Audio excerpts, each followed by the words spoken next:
They ask me the wrong question every time.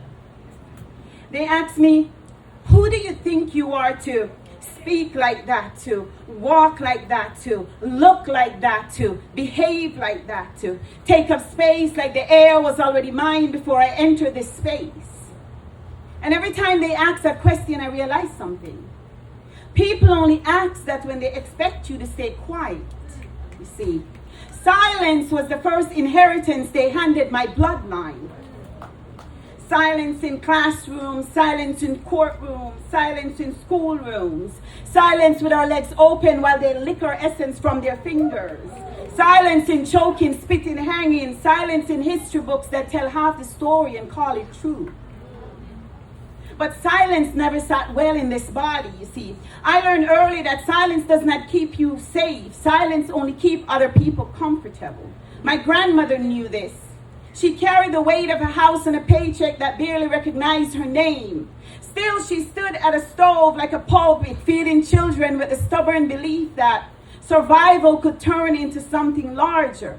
Still finding the strength to hum a gospel song like exhaustion had not tried to break her spine. My mother knew this. She walked into a room where doubt greeted her like hello. Still she spoke again and again and again until the room understood she was not asking to be heard.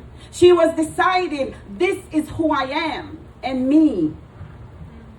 I am what happened when generation of silence finally run out of patience, you see. History has a way of playing games with the mind, having you doubting your brilliance.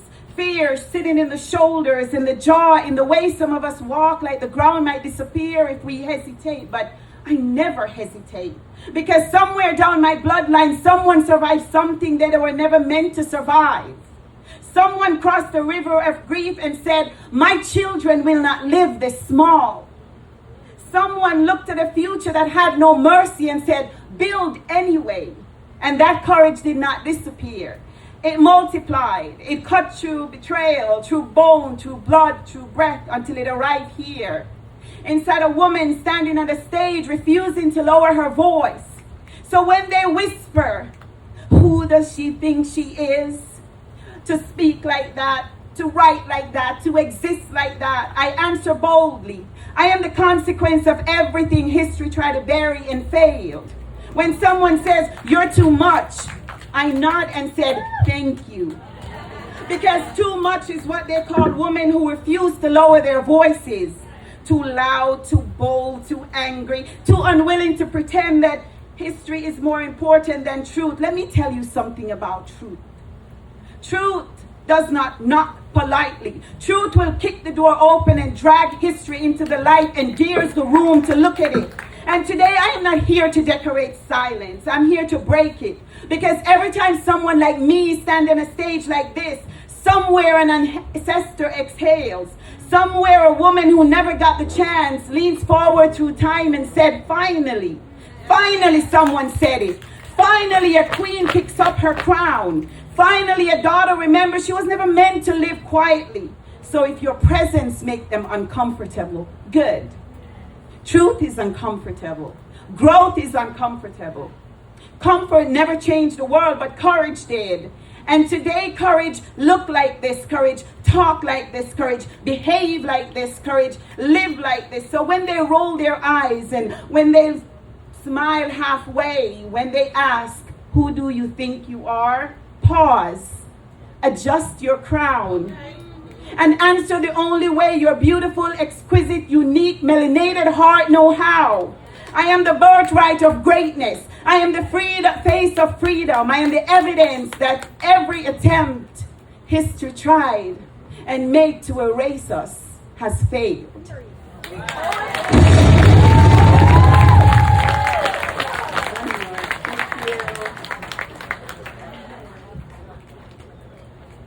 They ask why my poems sound haunted. Because you see, I have survived things that never made the news. Because some of us learn early how to carry grief before we learn multiplication. Because there are women walking this earth with whole graveyard hidden behind their smiles. And nobody noticed until we finally open our mouth and pain starts speaking. I was raised inside survival, raised by silence, by swallowed rage, by watching people call cruelty family. While little girls folded themselves smaller just to stay lovable. You want to know what darkness taught me? Darkness taught me how to smile while my soul was on life support. How to sit at dinner tables with people who broke me and say, pass the salt, please. Like my childhood wasn't buried beneath the floorboards. You think resilience is beautiful? No. Resilience is ugly work. It is dragging your body through years that try to kill your softness and still finding enough tenderness to love somebody correctly. It is waking up with anxiety clawing at your ribs and still answering the phone like your world isn't collapsing. It is standing in front of the mirror, trying to forgive the younger version of you for every door she begged and begged and begged to stay open. And God, let me tell you about my God. You see, religion taught me first. Religion taught me fear first, taught me shame first, taught me how to apologize for existing too loudly inside my own skin. But grace, God's grace, found me anyways. Not in churches, not in perfect prayers, not while I was holy. Grace found me half drunk on heartbreak, sobbing on bathroom floors, asking heaven why survival felt like punishment. And still morning came, and still my lungs open. Still something sacred kept pulling me from the edge of myself. You ever notice how people only love your fire after you survive the burning? Now they call me inspiring because they did not see when I was unraveling in the dark, trying to convince myself my life deserved another sunrise. They love the woman who learned to heal, but nobody ever applauded the version of you who crawled there on their hands and knees. I carry every version of that woman in this poem.